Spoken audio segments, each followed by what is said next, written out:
This is Info Live TV, Headline News. I'm Daniel Ben-Nun. Outgoing Prime Minister Ehud Olmert warned Gaza terrorists against further breaches of the 5-month-old truce on Sunday, speaking shortly after the Israeli Air Force killed 4 terrorists who were firing mortars into Israel from the coastal territory.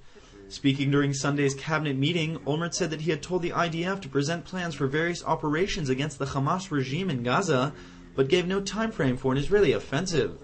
During the session, Deputy Prime Minister Eli Yishai decried the government's inaction in Gaza, saying he could not understand why Israel was continuing to supply Gaza with electricity and water amid the ongoing rocket fire. Transportation Minister Shaul Mofaz also called for a change of policy in Gaza, claiming that Hamas is growing stronger and that Israel is losing its deterrence.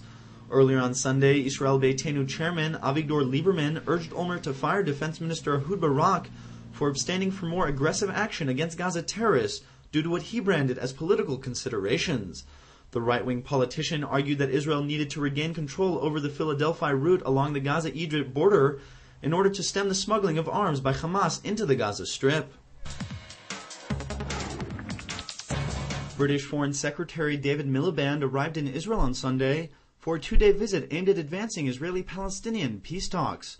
Before departing for the region, the Foreign Secretary said that he hopes his visit to Israel will allow him to listen to all of Israel's political leaders at this important time. He added that during his visit he will meet with Israeli and Palestinian representatives to reinforce the UK's support for the Annapolis peace process and a viable 2-state solution. Israel's High Court of Justice ruled on Sunday that settlers have 3 days to evacuate a disputed building in the West Bank town of Hebron. The 4-story building became a flashpoint for tensions when settlers moved in early last year after claiming to have purchased it from a Palestinian. Yet the Palestinian denies the claim, and Israeli authorities have not recognized the sale as legal.